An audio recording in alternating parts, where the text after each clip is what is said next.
Hey everyone, in this video we're going to cover how to use AnalyticsAriel API to get historical information on a property, but not just one, multiple properties. This is really useful if, say, you have a list of different leads and you want to be able to programmatically get this data for multiple addresses. This is going to help you do that using Python. My name is Ariel Herrera with the AnalyticsAriel channel, where we bridge the gap between real estate and technology.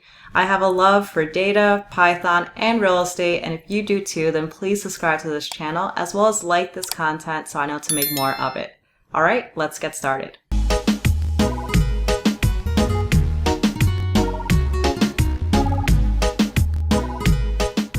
So as a refresher, this is part 3 of a 3-part series about AnalyticsAriel API and part 2 of the Python tutorial.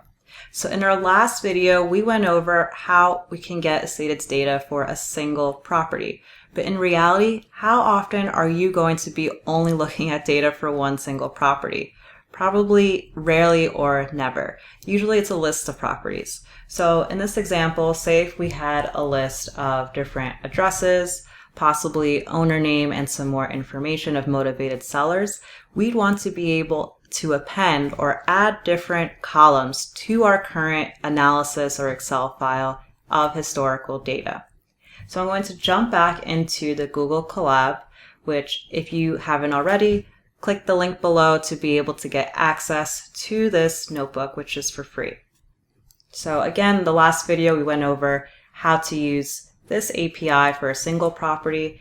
And if you don't have already an AnalyticsAriel API, make sure you go to their website to be able to get it. And you do get 100 free API calls to start off with, which is awesome because a lot of these real estate APIs actually don't give you free access, the big ones. So this is awesome. Now going to the Google Colab, we're jumping down to this case study of finding potential investments. So the idea is you want to run the AnalyticsAriel API through multiple properties and then evaluate whatever your criteria is for your investment. So in this first case, I'm going to run this and I quickly created a data frame. So a pandas data frame similar to a table of rows and columns where I have an address.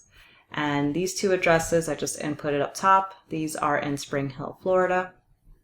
Next, I need to be able to split out this address because right now we have everything in one, the street address, the city, the state, and the zip code.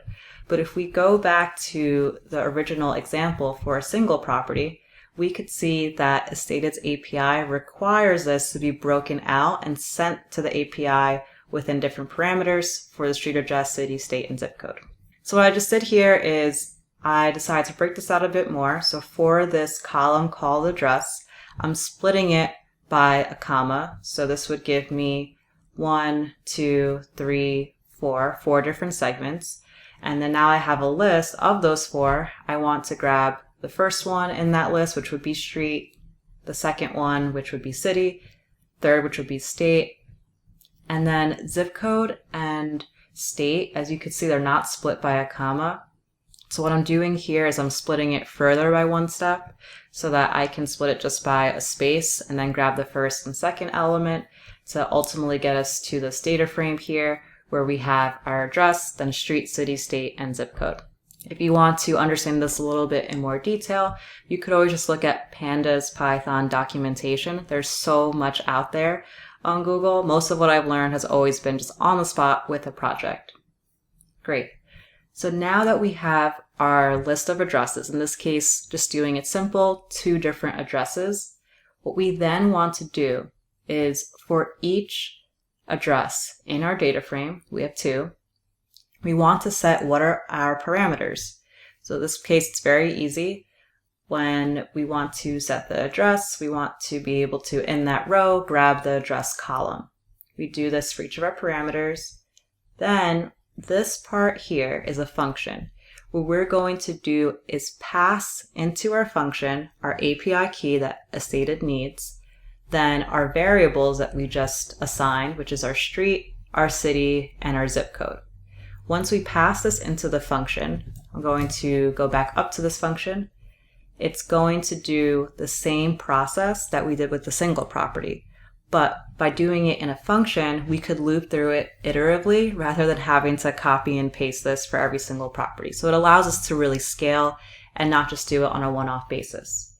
So again, we have our base URL, we have our parameters we're sending in, then we request to be able to get this data from this base URL, and we send in the parameters. Then we ask to be able to be returned that response back. So what I'm going to do now is run this, and we could see I added this print statement, so I'm able to detect when I'm getting the data and what address it's for. And we could see that took less than 2 seconds, and we were able to get that data for each of these addresses. So it really shows how easy this is to do, and second of all, how Estated's response time is really fast. So if you wanted to use their data for an application, maybe live on your website, I highly suggest it to be a good choice. So we can run this to get a little bit more context. In our response list, so for every address, once we get that response from the API, we're appending it to this list. So we could have a list of all our responses. That way, if we have 200 different properties we run this through, we now have a list of the data for each of those 200 properties. And in this case, I'm just picking one of those in the list, and I'm just showing how when we transform it to a JSON file, look at the keys, data, and structure, that we're able to get the structure information of the property itself. This includes data like how many baths, the condition, what's the foundation type. In this case, it was concrete, when it was built. We could go even deeper into the areas of the house and what the square footage is. So that could be really useful if maybe you're only targeting to have a certain size for the lanai or covered porch. Since in Spring Hill, if you're going to try to do an Airbnb, perhaps, a lot of people would expect to have that open area. We could see the roof material type as well, the style, which is gable or hip, and a little bit more info as well that it's one single story, which is pretty normal in the Florida area. Now, this is really great that we're able to get this information, but again, this is not digestible. I can't right now just copy this and put it into an Excel file. It's friendly programmatically, but not for an analyst perspective. So I created this quick function which merges. Remember, each of these pieces are basically like dictionaries. So we have key value pairs. So in this case, say if I want to get all the information that's under the address key, the valuation key, and the structure key, what I can do here, which this is a little bit of a deeper concept, but I'm basically running a for loop, and I'm saying for every property that I was able to get a response for, go to the JSON, transform it to JSON, then go to these keys and get the data. Then once you get the data, merge it all, which is happening up here in this function.